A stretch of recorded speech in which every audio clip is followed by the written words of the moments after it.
January is officially closed, and to be honest, not the way I expected. In this video, I'm breaking down my full performance from the past week, so basically showing you all the trades I took, as well as how I'm doing with my prop firm challenges to see exactly where I stand on this 1 million funded challenge. So without further ado, let's see if this journey is still alive. All right, so I collected all the information, I have everything open, so let's get started real quick. First, it's important to understand that we just started February, so I'm gonna also talk about how I finished on January.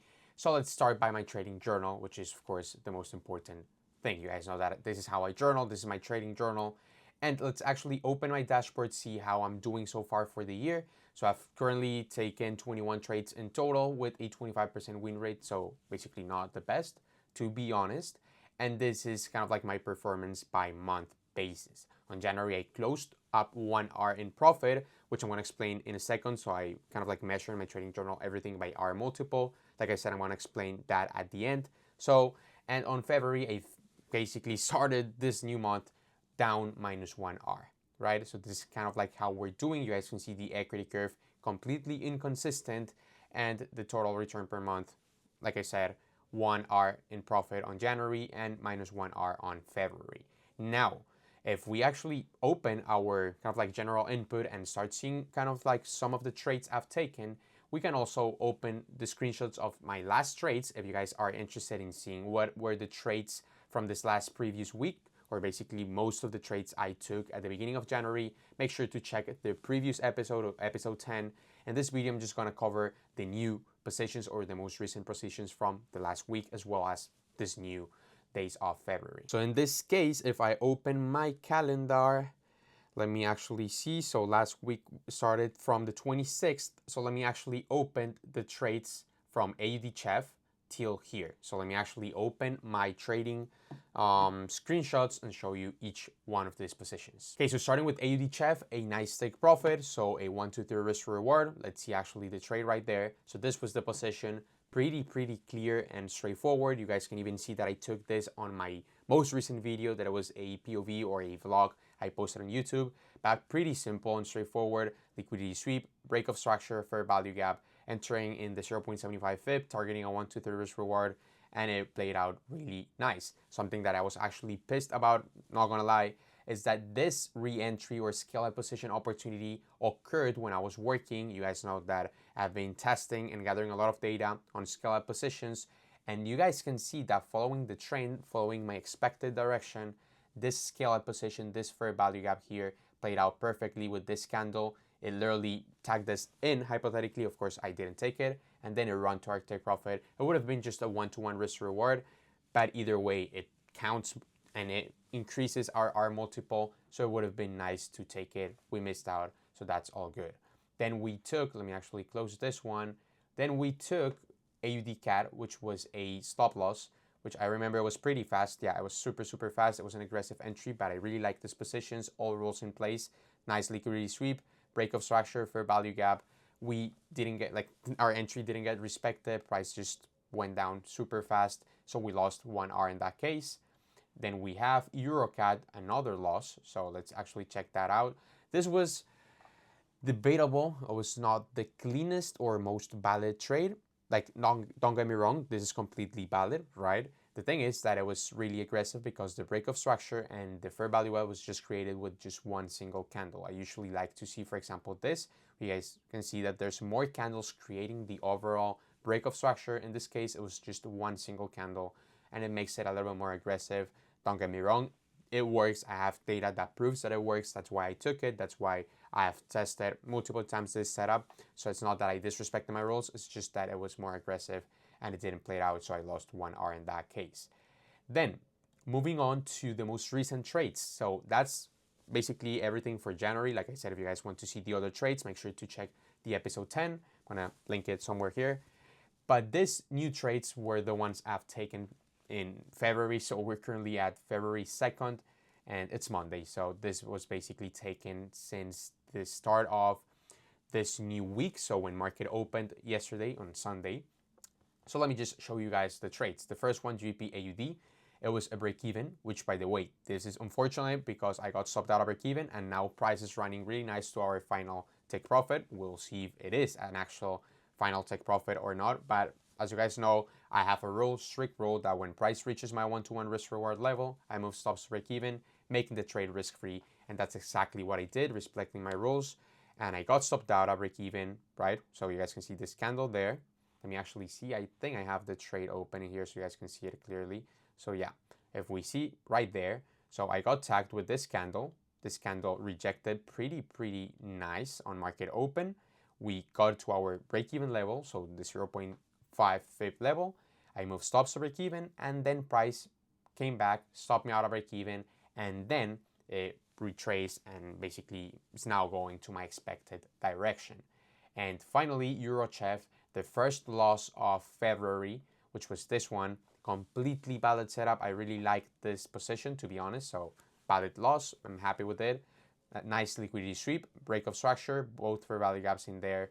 And unfortunately, we didn't get any rejection to our expected direction.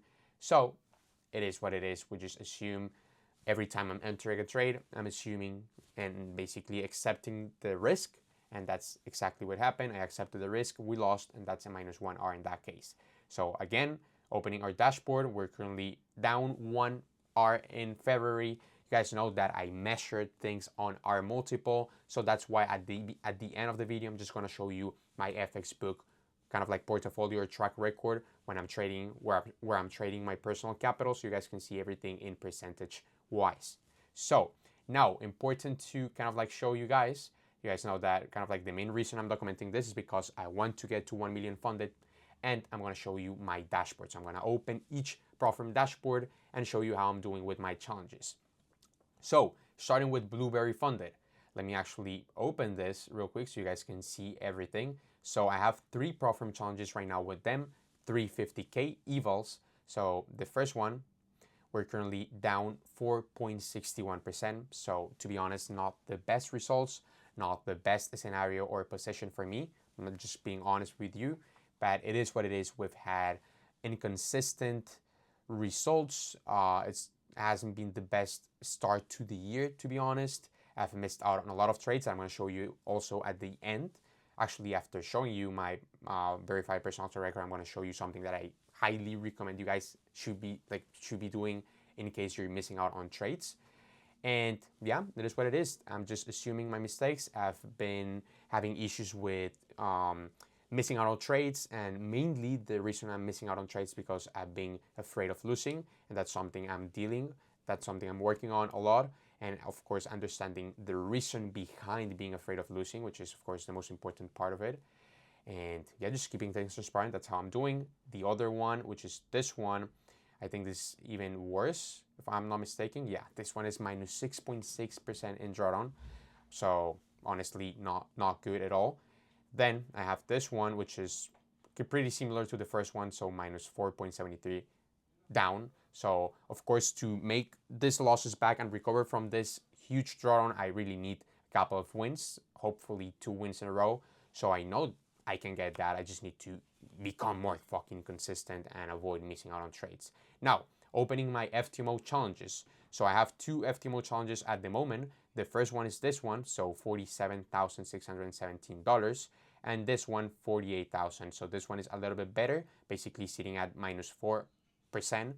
And this one sitting almost at -5% in drawdown. So again, not the best results. And of course, you guys know that I'm kind of like trading and taking the same trades on every single account. So of course, if I'm having a drawdown, every single Profirm challenge is going to be suffering from that drawdown. That's at least the approach I'm doing. I'm focusing on actually building consistency to be able to pass accounts maybe slower, but being able to pass them by risking 1%. So I just want to risk 1% on every single challenge and prove to myself that I can. That's kind of like the main risk approach I'm using. So of course, that's why most of them are in drawdown. Now, the most recent Profirm challenges, you guys know that the most recent Profirm challenges I bought was one with Orion funded. So I bought 2 100K evals, 2 100K challenges. This is how they're both doing. So the first one right there, it's currently at like around -1.5% in drawdown. If I'm not mistaken, I'm not very good at math, not gonna lie, like with fast numbers. And this one, same thing. Like you guys can see, this is literally the perfect example. I take the same trades on every account, so this is how they're both doing. So if we actually open the metrics right there, so you guys can see things a little bit deeper, this is how we're doing. I've taken 15 trades so far with a 59% win rate. So it's not that bad, right? This is the most recent Profit Challenge I've bought, and this is how we're doing. We need to get, if I'm not wrong, to 8% in profit. So we're still far away, but in this case, we're not that bad. We just need one winning trade to make all those losses back and get back to break even, actually a little bit in profit. So that's how we're doing. And now, really important, I want to show you, like I said, how I'm doing with my personal capital so we can actually measure things in percentages. So this is my Rosal Trading Swing personal capital verified personal track record, right? Fucking long name I just created. And I started kind of like documenting or journaling and kind of like tracking my performance since the end of 2025.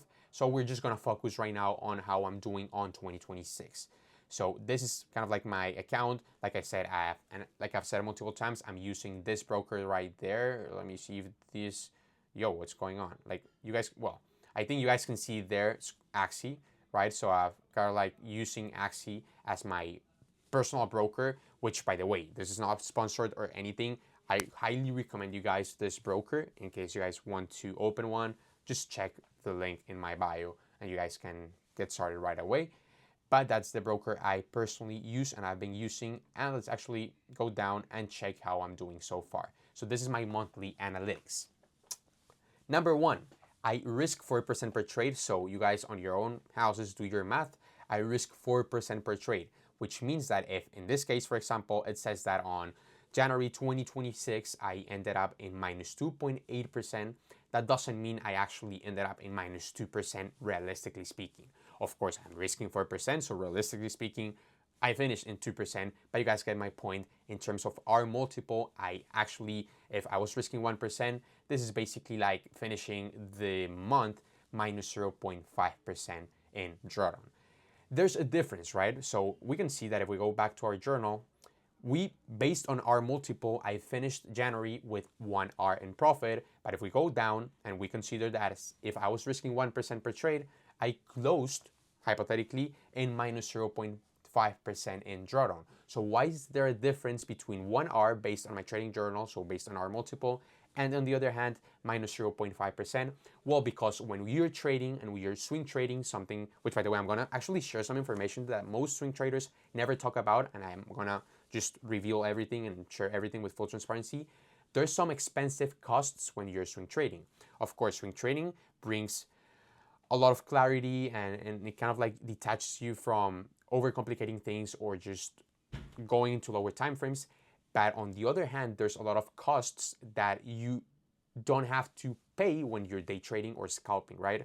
Costs like, for example, higher commissions fees, or for example, swap fees, right? So swap costs that at the end, they just add after each trade you take, making kind of like a difference between your R multiple and your actual results. So instead of actually finishing in terms of percentages, finishing up on January on my verified personal track record, I finished in drawdown because, of course, instead of sometimes losing 4% in the trade, I lost more than 4%. Like I said, because of commissions and swaps. So that's something you guys must kind of like have measured and have in your mind when you're actually measuring things. I've actually gathered a lot of data and I understand that still with these costs, I have a profitable edge in the long run if I actually execute my system consistently.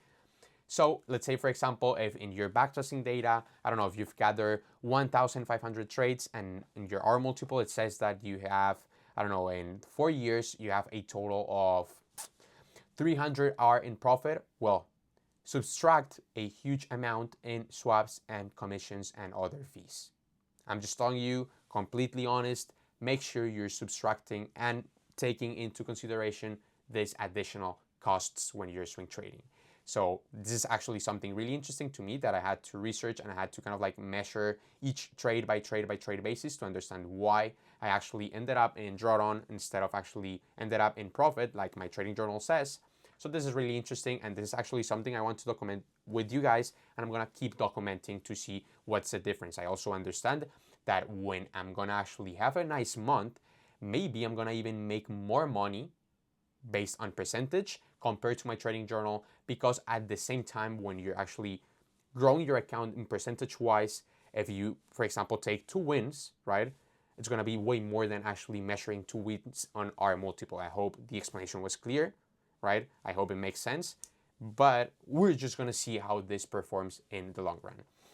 And what else? Oh, also what I wanted to show you. So this is something really important that every single one of you should be documenting or journaling if you guys are having issues when taking trades, and if you guys are having my same issues in terms of missing out on winning trades or missing out on trades in general. This is something I created on Discord, and it's pretty simple. You just create kind of like a server just with you. You can put whoever you want to be inside. Of course, if you want by yourself, just do it. But in simple words, the idea is for you to copy and paste the trades you missed out. So if you guys can see, starting on January, I have a bunch of trades that I literally missed out, and most of them were winning trades. So if we even, for example, start on January 5th, for example, I missed out on this trade, right? That it ended up being a winning trade. Or for example, I missed out on this position right there, right? That it ended up being a winning trade. I missed out on this one that I think it reversed back, but it was super close to hit take profit. I missed out on this position that it ended up also winning. I, for example, missed out on this position right there that it was a nice take profit, and I missed out on this position. Or for example, look at this. This was one of the most fucking annoying, and I was really pissed with this missing trade that I actually had the pending order, right? And before going to bed, when price was almost like literally around this area, almost getting super close to tag me in, I decided to cancel the trade because I was afraid of losing pretty fast. And it ended up winning in just one fucking single candle.